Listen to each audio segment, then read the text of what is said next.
Hello, everyone. Welcome to 2023, a new year. This is Nobody's Listening. Hopefully, someone will start listening in this new year. I'm Matthew, joined by Rachel out there in California. How are you doing today? I'm good. I'm so excited to be back. I'm glad we have some Star Wars content. The great Star Wars desert is over. Yeah, I was looking, I actually made a little note here. So, Bad Batch Season 2 just started. Obviously, Yeah. tonight's episode, we're going to talk about the first two episodes of Season 2. Then in March 1st, Mando Season 3. Then we get Ooh, Ahsoka. Then we get the Skeleton Crew, ooh, possibly Acolyte later this ooh, fall. ooh, And ooh. don't forget, Jedi Survivor comes out in March as well. Yes, So I was just Googling it because I was like, when does Jedi Survivor come out? Because let's be honest, after Andor, that's the best Star Wars. I think So, so. Except for that one stupid planet with the caves. That almost made yes. me quit. But, Yeah, I remember I was like, stay the course. This is the worst part of the game. You're almost oh, done, and it gets so much better. But yeah, like those caves, that's not good. PTSD from those caves. Like, I was actually thinking about, because any listeners out there, the free PlayStation network games this month is Fallout 76, strangely enough, Wow. and Jedi Fallen Order. So you In guys can these actually. moments, do you feel like you are the Truman in the Truman Show? I do. I do. I do. So you can download that game for free right now if you have PlayStation Network. And I Mhm. was actually thinking about, well, man, I should play the game before the new one comes out. But Yeah. then I keep thinking, I gotta do that stupid cave thing again, and I don't want to. And so it keeps, I Yeah. keep, but I got to. I have to I mean, force just myself keep to a do good walkthrough on YouTube handy, so, like, it. when you're Yeah. stuck and lost, you can be like, "Right, right, right. This is the invisible door I'm supposed to go through. Yes, got it, got it." Yeah. Now this is getting slightly off topic, but it brings Yes. up an interesting question I have for you. So you're a big gamer. Yeah. I would not consider myself a huge video game player. I mean, I play video games, but I'm not a huge gamer. I have always had a problem playing. I have full disclosure. I have very, very bad ADHD, and this is probably part of the reason why video games are so hard for me. Mm. I have a very hard time focusing on a story of a video game, and Oh. the reason why is because you get some story, and then it's a bunch of action, a bunch of doing random Mhm. things, and then some story. So over the multiple hours that I play a video game, when it's over, like I will remember moments of the Yeah. story from a video game, but I don't remember. Like, I love Fallout, Fallout 3, Fallout 4, Fallout 76. I Right. could not tell you what the Right. stories of those games are. So, do you have that problem as well where you have Um, to go back and maybe watch a YouTube video recap of what the story was, or do you remember 'em? Like Steve's like a bear trap. He remembers everything about everything. I can't yeah. do that. I'm definitely on the same page with you. I also suffer from a raging case of ADHD, which has only gotten worse over the last few years. So Yes. I am Same here. definitely I get very immersed in the story while I'm playing it, and I love a game with a lot of story. Like, I know the Last of Us games are not your favorites, but they're such compelling storytelling. I love them. But if you were to ask me to like recount the story beat for beat, no. Yeah. Not a chance. Like Jedi Survivor, I remember a handful of really key moments and I generally remember the story, but Yeah. I could not recount it for you.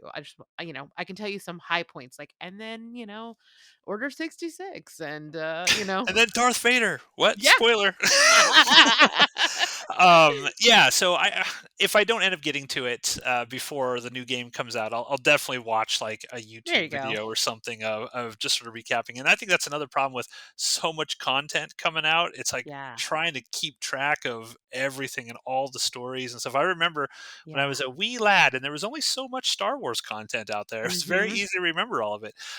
Now, not so much, but I have like a memory condition I think you'd be very jealous of. It's that I cannot, no matter how many times I've seen them, and the number is many, remember all of the plot of the original Star Wars films. Every time I watch it, it's partially like a first time watch. I like wow. memento those movies.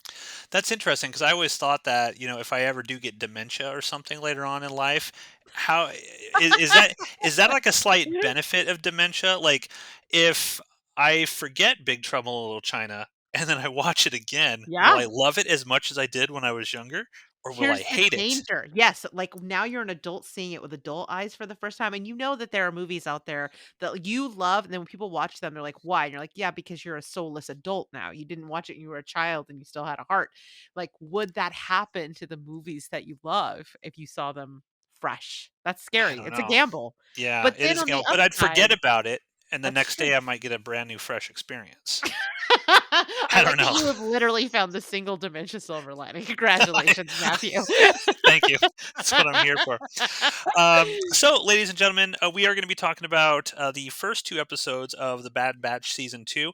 Just going forward, I think we've sort of decided that we're going to do a new episode of the Star Wars show like every two episodes. Yeah, So we won't be doing one every single week when it comes out, but we'll wait till two, and then we'll jump on and do stuff. And if anything crazy breaks or some big news story or something drops, yeah, maybe we'll have an extra a thing in there. But so we'll probably have a couple nobody's listening each month, every 2 weeks. So that'll be yeah. that going forward until Mando. I'm sure Mando will switch to all That's right. gonna be a week to week. We got to Yeah. talk about it week to week. I'm gonna have a lot of feelings. Now, before we get into it, I also had an interesting question. I'm just going to throw it at you. Ooh, It just okay. popped into my mind. Oh, geez. I want to ask you a very serious question about Star Wars here. It's going to Okay. inform a lot about you to me Uh-oh, based on your pressure. answer here. Pressure. Holy shit. So Star Wars has an entire galaxy filled with different species Mhm. of various creatures and monsters and characters. If you could be one species in Star Wars, what would you be? So let's see. I mean, let's see. I'm somewhat Please don't say limited. Wookiee. No. No. Please, the shaving alone.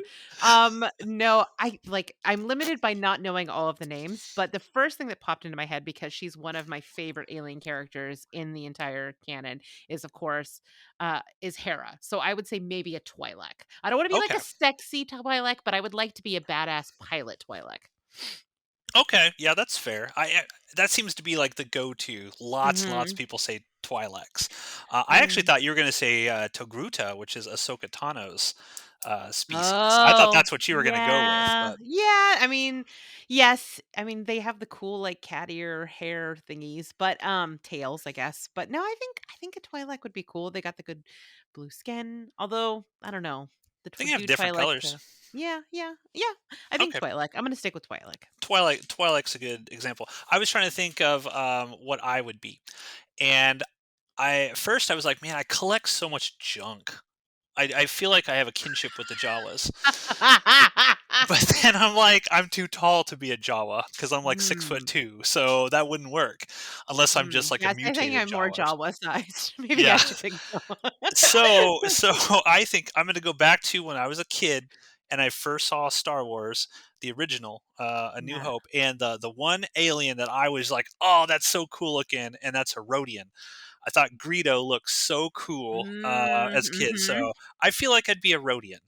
That's what I'm gonna go with, a Rhodian. Okay, that works. Not like a Rancor Rancor, or a Wampa. You can fuck some shit up. Wampa. God. And then I was like, oh, maybe a Zabrak, but then I'm like, nope, they have to have tattoos, so that's out for me. Oh, jeez. My hell is having to tattoo my face like Darth Maul. I look cool, but I wouldn't be able to do it. So I saw something. I almost sent it to you the other day where it was people who were covering like elaborate scars with beautiful tattoos, and I was like, is this the loophole for Matt? Would he be like, okay? no. Oh! Show me your scars. Scars are beautiful. There's nothing wrong with scars. Okay. All right. Um, That's fair. That's a good answer. Okay.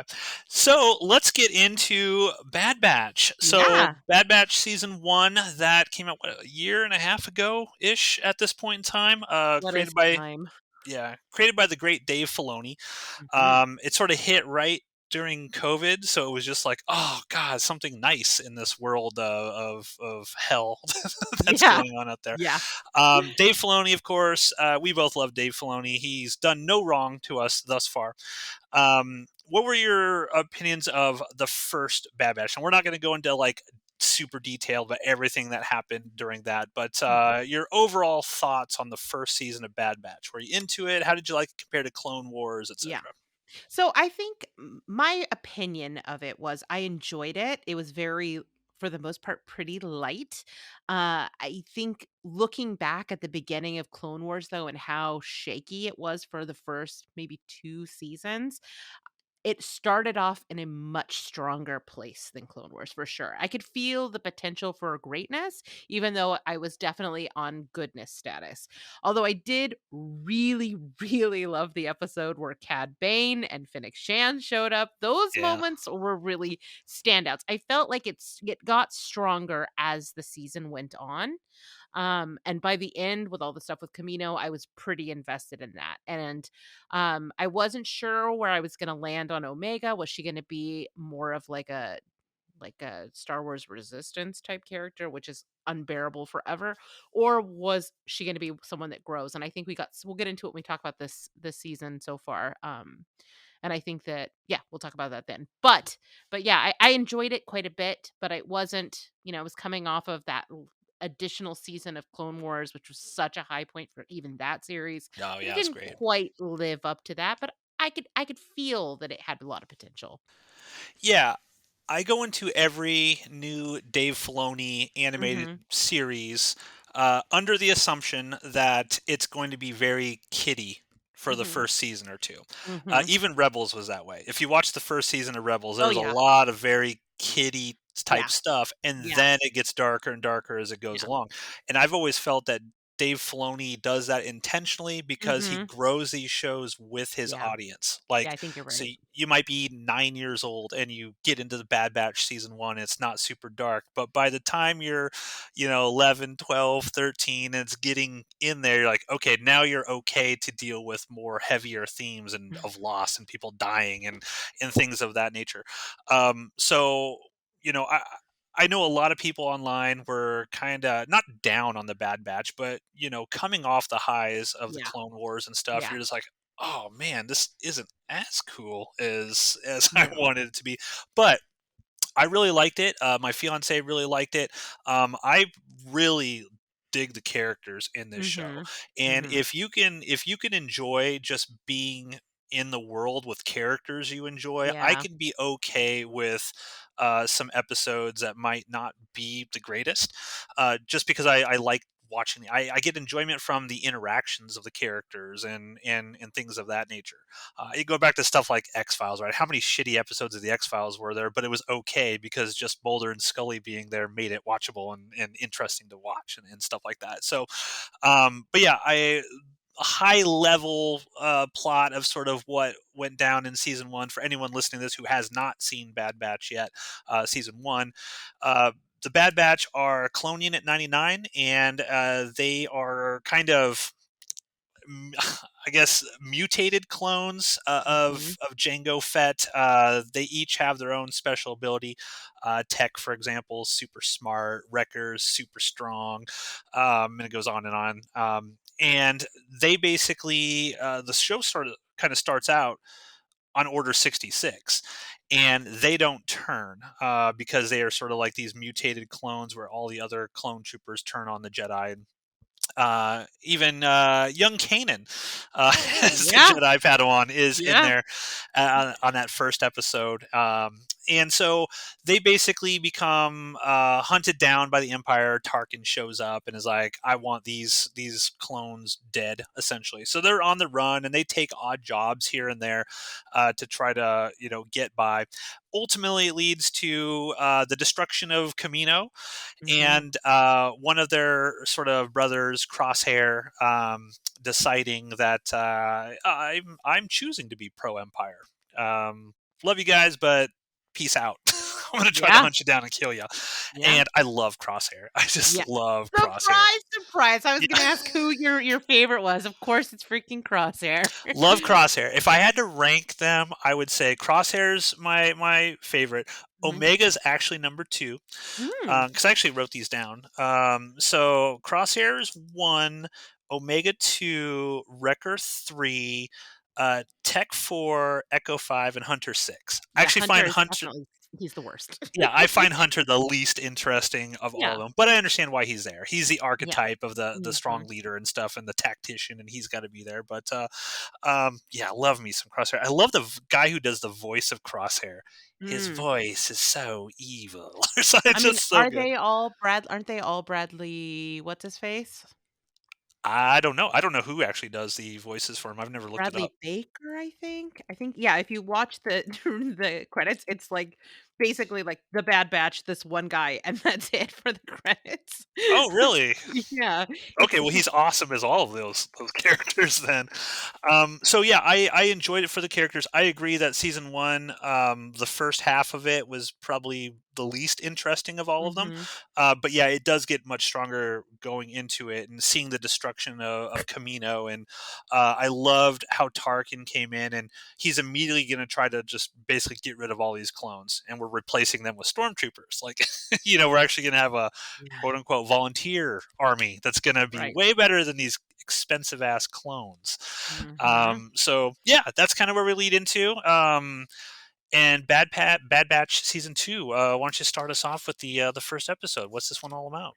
Sure. Okay, so we pick up, like you said, at the after the event of the first season and the destruction of Camino, and our crew is still kind of working for Sid, who is sort of a local, I don't know what you would call her, but she's someone that knows of jobs and kind of a wheeler and dealer behind the scenes in the black market.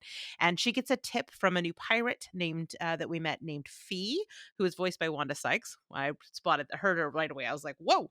I hear Wanda. Nobody else sounds like Wanda, Yeah, who has a tip on a war chest to be raided. Turns out it was Dooku's war chest on his home planet of Sereno. So there is some debate back and forth about whether or not they should take the risk of going there. With the first time we've really kind of seen our group divided in this way, with some of them being like, no, I'm signing on, I want to do this.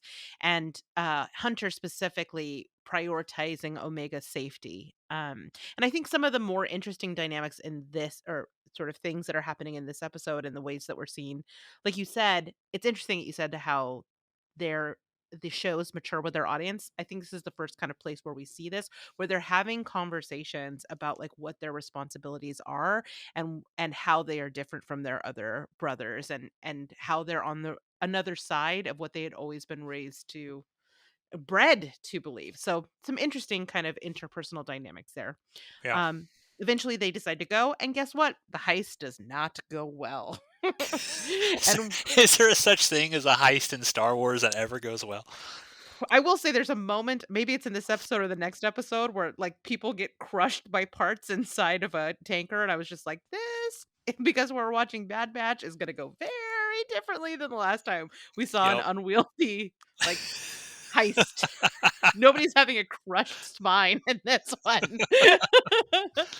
Yeah, so that's, I mean, there's some nuances here, but that's generally the high level of what we see in the first episode. Yeah, and this one was Spoils of War. Mhm. I what I really liked about this one was there's a moment between Echo and Hunter where Echo is like, "Look, man, we got bigger responsibilities Yeah. here. Like, we got to help the galaxy. Like, we are actually in a position where badasses, we can actually do some good." And Mhm. Hunter seems to be more passive about doing that. Like it's not like he's not gung ho about getting into the action, but he kind of wants to stay under the radar a little bit more and doesn't really agree with that. And I hope that they expand on sort of the Mhm. dissension amongst the ranks with these characters a little bit more as we go through, because I thought that was pretty interesting. I Yeah. like the idea that they're basically the Empire's like Count Dooku has so much loot, and we're gonna Yes! take it all. I didn't know And he was balling like that. good God, he's got so much loot. I mean, it's like he's got jewels, he's got money, and we find that character, was it Roman? Is it in the first? I watch Mm, these back to back, so I'm yes. kind of getting Spoils of War and Ruins of War kind Yeah. of mixed up. Roman shows up in the second episode Okay, after they and crash landed. even he's mentioning like fucking Dooku just he took all of our shit, and this is his home planet, and he Yeah. abused us, and he just Right. and Dooku, of course, as the leader of the Separatists, all of that stuff is just stolen spoils of war Mhm. from all of these different planets, and it was just cool to see that they kind of connect because that's what the Empire would do. They would Yeah. go in and take all of that and use that money to fund the Death Star and do Right. whatever they're going to need to do with it. So I really like that. Yeah, I What mean, it I shows how much he's fallen, right? Because we just came off Tales of the Jedi to see the person that he has become by the end and the way that he has been corrupted, like morally by the Empire is more poignant because we didn't have a starting point. He was like mustache twirly the first time we met him in Mhm. the prequels, but now we have this backstory, and to know that he came and just like extracted every resource, even out of his own planet, is really interesting. Yeah, yeah, and what I also like about this, and again, this is something a little kid's probably not going to realize when they're watching this, but just the idea that Count Dooku at one point was very respected and Mhm. high level in the Empire, right? He was the Mhm. apprentice of Palpatine at one point in time, and he's dead and he's essentially wiped out. Like no one Mhm. cares. They just Well, raid all of his stuff, and he's yep. done. It's almost like he's nothing anymore, and they're moving on to the next Mhm. thing, which just sort of shows the callousness with which the Empire, you're just disposable. Even somebody high level like Dooku is completely disposable, and they'll just wipe him from the history books and everything Yeah. that he built. Which I like seeing that stuff. Again, it's not in your face. It's not like Dave Filoni is saying, "Look, this is what we're doing." But you get that from watching Dave Filoni's storytelling, and I Yeah. really like that attention to detail. Oh, absolutely. Absolutely. I mean, I think this is the way that I think the show is maturing, is things like that, as well as the fact that it was Echo who was telling Hunter, like, we need to do something with this because of them, he was the one that fought alongside the Regs the most. Like, he's the one that has the Mhm. most history and has the most, probably the most complicated feelings about what has happened with, after Order 66. Yeah, yeah, and you mentioned that we sort of see Omega grow a bit in this one, Mhm. and they set up this big action sequence the very beginning of this on this beautiful beach. I love Uh, the crab. now, what's funny about that is when my fiance and I were watching this, we really related to it because when we were down in Orlando. When we were out on a beach, and literally a crab chased us What? yeah, I'm dead serious. Chased us down the beach, and we were laughing the whole time because I mean it wasn't obviously as big as these crabs, but it literally just chased us. Like That's we would run like crazy. 30 yards down the beach, and then we look over, and the thing is chasing us with its claws like pinching. So I'm like, Oh my this god. is just like what happened to us like back in Jesus. 2002. It was it was Oh really my interesting. god. But Crabs we are uprising, but we everybody. see that Omega, she's grown up a little. She Mhm. got different hairstyle. She got different Mhm. clothes, and she's badass with a bow. Yeah, Like, she she can just sure hit. is. She can hit everything. And they're teaching her a lot of stuff. So they're, obviously these are kind of like her parental figures now, and so they're putting her through quote unquote school. Like you got to learn what a Lambda Mhm. class shuttle is, and you got to do all this. And Yeah. um, yeah, Interesting I what the curriculum is for her. I mean, essentially she's like a child in war, right? So for yeah, her, she's not learning math, she's not learning science, she's learning weaponry, self-defense, parkour apparently, yeah. and about ships. I don't know, it's just it's kind of it's interesting to see because it's sort of like this cub and wolf pack dynamic, how what she's being educated in is influenced by the situation she's in. It's very lighthearted, but you have to remember, like, she's a child. Like it I had a moment while I was watching, I was like, God, this is actually pretty dark. And again, it goes back to this idea that you're saying about how the show grows with you and gets darker. Yeah, and I think that to the Bad Batch, their reason is like we don't want her to die because they do a lot of stuff in this show, even in season one, where they are very concerned for her safety. Yeah. Like their primary thing is like we Yeah. don't want her to die, and even there's a great scene between her and Echo in one of these episodes where basically I think it's in the second one, Ruins of Yeah. War, where she loses all of the loot because she overhears Echo basically, kind of telling was it telling Hunter that Yeah. she's kind of the reason why they can't do the things that they really should be doing and stuff like that. There's this great sort of touching moment at the end as she loses all this stuff, and Echo comes up to her. He's like, "You were worth it. You were absolutely worth it. So don't Yeah. don't think that." And it's just like it's moments like that that I really like about this show because Mhm. you can have all the action in it, and these first two episodes are filled with action. Yes. I mean, I would say the focus is on action and not Mhm. really moving any story forward, so to speak. But you get those great moments where it's like, Yeah. oh, that's just a human moment, and yeah, I enjoy it quite a bit. First Yeah. episode ends on a cliffhanger. Literally. They're all gonna they're all gonna die, right? And then Yep. Yep. immediately into ruins of war. What's From the this one all Bad about? Batch to the Sad Batch, they all died. Yeah. Wouldn't that be dark? Dave Filoni's like, "Hi, kids." I mean, we'll One get to episode the this end of season. this episode, and it is dark, This is what dark. war is really like, kids. Yes, okay, so as we were saying, like, it ends with a cliffhanger. Will they die? Because 'Cause they're plummeting to the earth, from this, they had shut like, basically flew all the what are they? War The container chests. war chests, the Yeah. containers off the back of this transport. But this one fortunately had some rockets on it, so it was able to presumably land, which it does, but of course it crash lands and kind of falls off a cliff. Um, let's see what help. Sorry, let me look back at my notes. And Okay, Omega is the one that sort of realizes, hey guys, this has sort of like boosters. So even though it's yes. falling, it's going to land. We're going to be safe. Yes, and she was correct.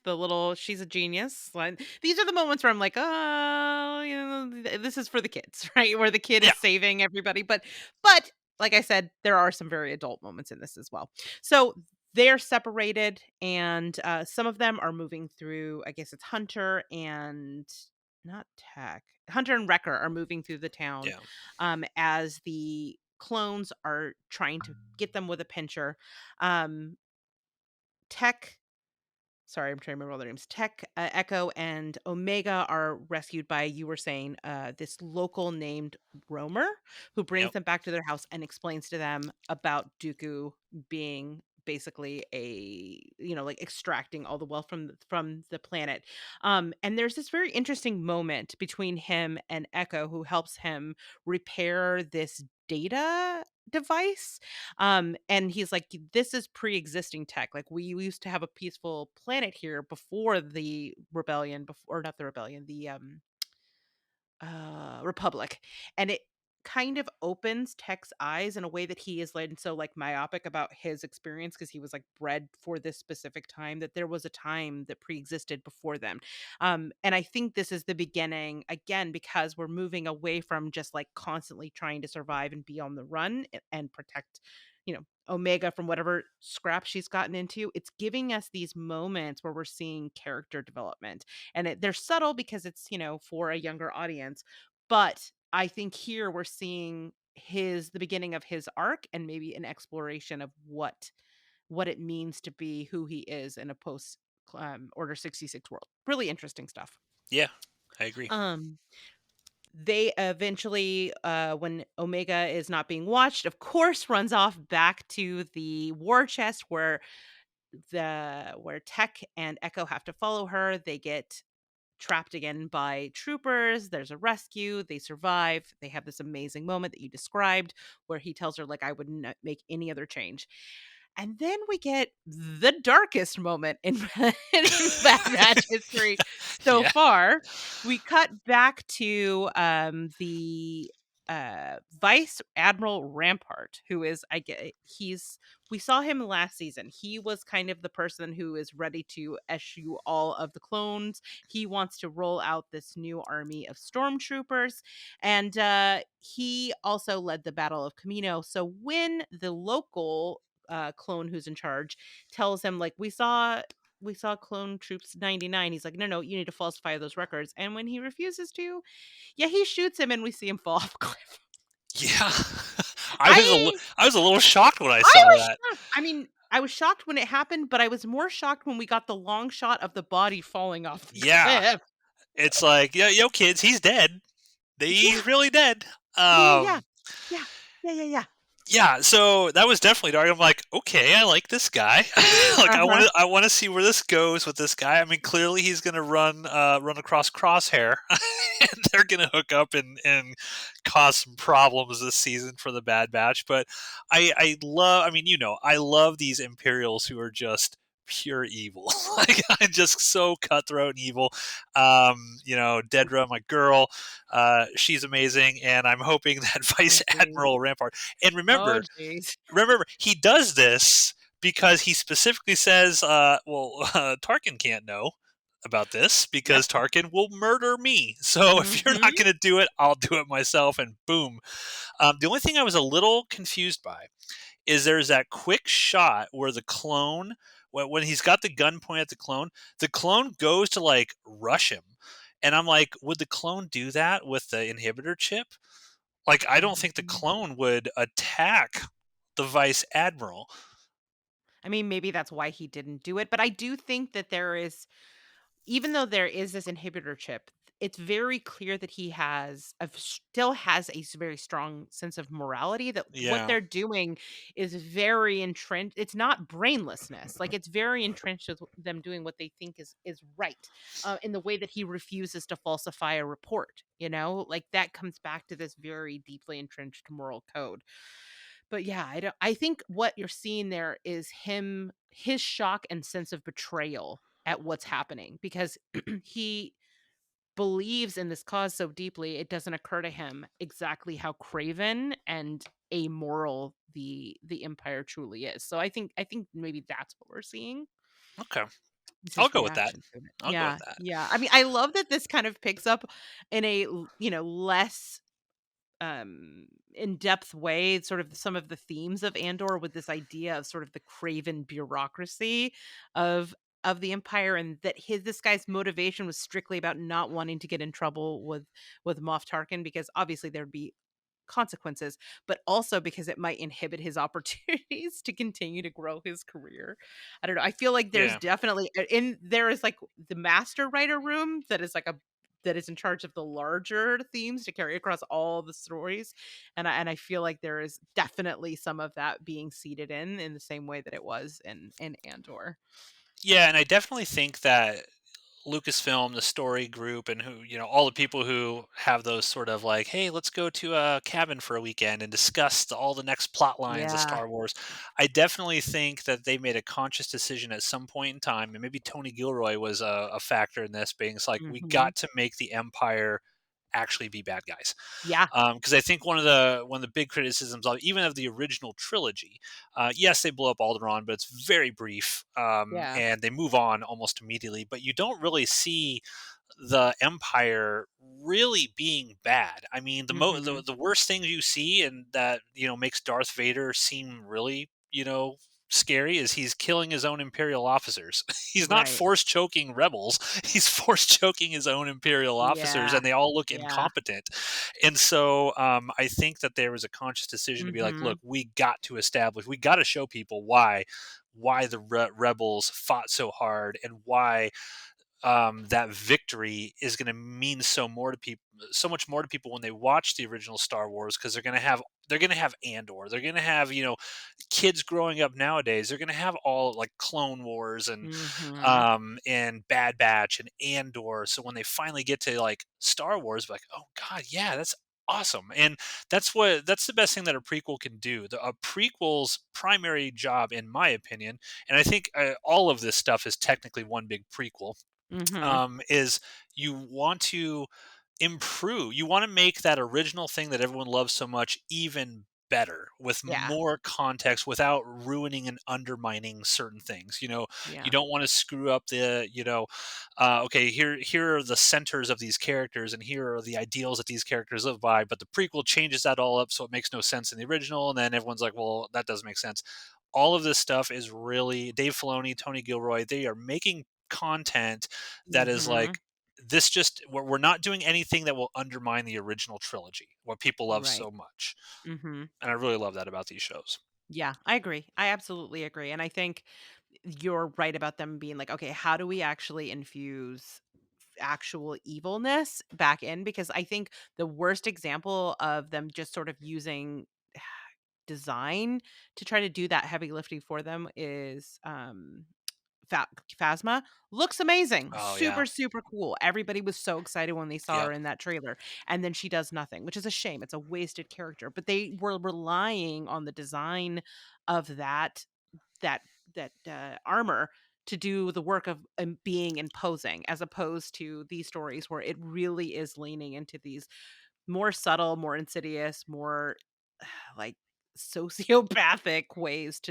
that are relatable kinds of evil that to me really resonate. And it's Yeah. interesting to see that happening here in the Bad Batch. Not that there wasn't some really interesting sort of character stuff around, specifically around your favorite Crosshair, like his decisions that he's making and the dynamics between him choosing a loyalty that was not to his brothers is a pretty advanced sort of character choices and themes that are being explored. And I feel like this is just adding to that, and I'm excited to see more of that happening this time around.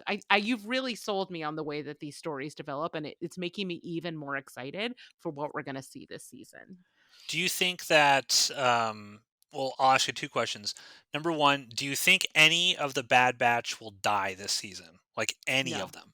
no. Do you think Crosshair will eventually come back and be with his brothers, or do you think he's going to be straight Empire the whole way until his inevitable death? Because I think if he Well, stays straight Empire, he's going to die at some point yeah. in time. Yeah. I mean, I would not be surprised if we get into season 3, 4, and 5 that we start to see some Bad Batch people die. But I would be shocked if someone died this season.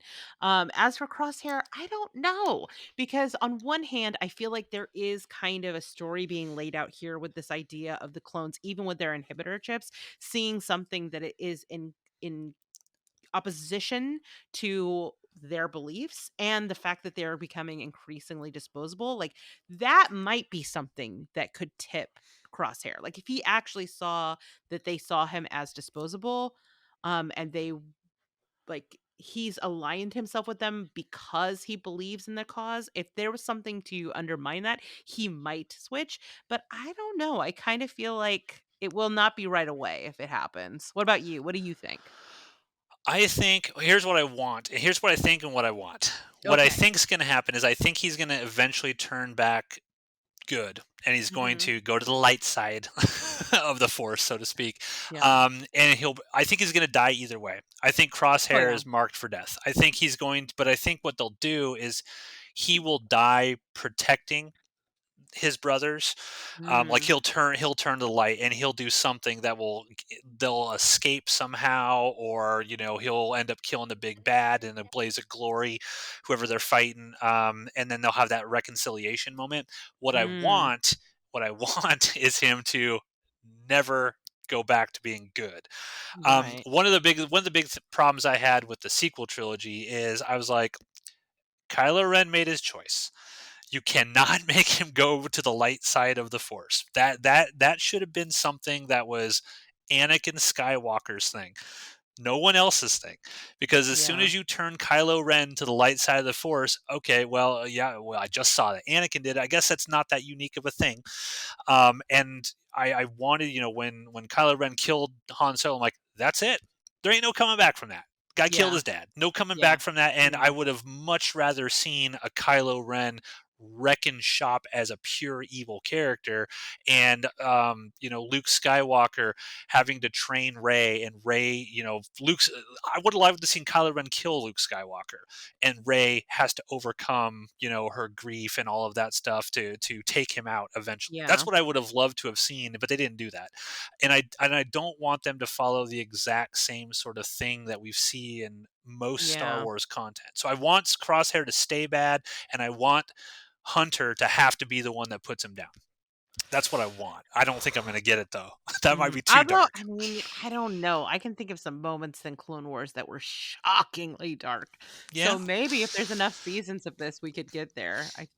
There's that underwater episode where like they blow the shark up and you just see his Yeah. head, decapitated head float across the screen. I Yeah. was like, we're kids. Yeah, Star Wars lops off limbs all the time. The Yeah, kids can yeah, handle it. The kids can yeah. handle it. True, true, true.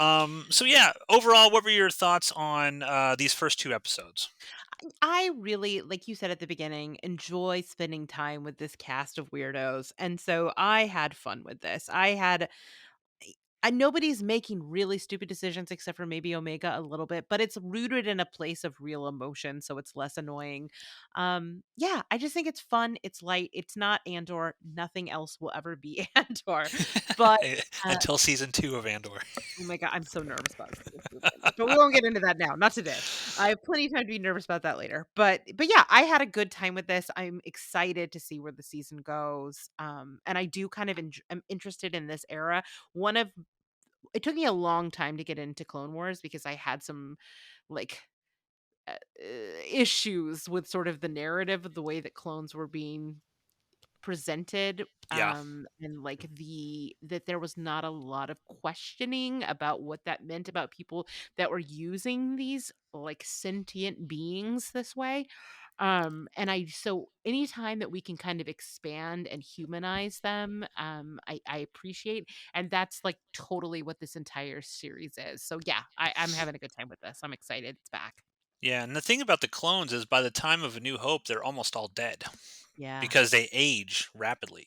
That being said, is Omega gonna show up in sort of like the Mando timeline? Oh Because my you god. can't not have Boba Fett essentially meet his sister, right? I mean, that has to be something that happens at some point in time, right? Yeah. Let's do a redux. Book of Omega. Let's try Yeah. this again. So it'll be curious to see what they do because I mean Dave Filoni loves his characters and Dave Filoni doesn't ever kill off his characters very often. So Mm, I feel like Omega is Dave Filoni's like new sort of Ahsoka. He's like, okay, mhm. I'm doing Ahsoka again, but now I'm going to do like this new girl. Do you think she's force sensitive? Because that's the big talk online. Do you think Omega is going to end up being force sensitive? I mean, wouldn't Boba Fett have to be force sensitive in order for her to be force sensitive? Possibly. I mean, I don't know how they would. I mean, they could come up with potentially an interesting story beat with that. Um, I don't know They if just you threw a clone few someone, extra does it? metachlorians into the petri dish. Yeah, well, yeah, because I don't know if I don't know if Star Wars has ever answered that. If you clone a force sensitive person, does it just automatically have cloned midichlorians in it? I mean, I I assume mean, that's what the presumably, yes, Emperor was right? attempting to do that. I guess. Right? I don't know. I don't know. Hopefully they'll I answer that. mean, let's see. I mean, Palpatine himself was a clone in The Last Jedi, right? And he was Correct. still force sensitive. So that sounds to me like it's genetic. And But they're doing some weird stuff with cloning. So even in Mandalorian, they've got those cloners that are trying to get Grogu and take his blood and doing stuff mhm. there. You had at the end of Bad Batch season 1, you had oh, what's her name? Nala Se. They took her to the cloning facility. She was the Yeah. last Camino and alive, and they're Mhm. like, "We got something for you to do here." So they are clearly setting up some sort of cloning storyline, and I Mm. think they're probably doing that to try to explain the stupidity of the sequel trilogy as to, okay, this is how the Emperor eventually came back because all this cloning stuff is going on and the Empire is trying to do it. It's like, I wish they would do. I know they'll never do this. I know Dave Filoni will never do this, but I have a hope that Dave Filoni could convince Lucasfilm to be like, look, Ahsoka series is coming out. I could do the World Between Worlds and we can make the sequel trilogy its own separate thing. And then we can move on.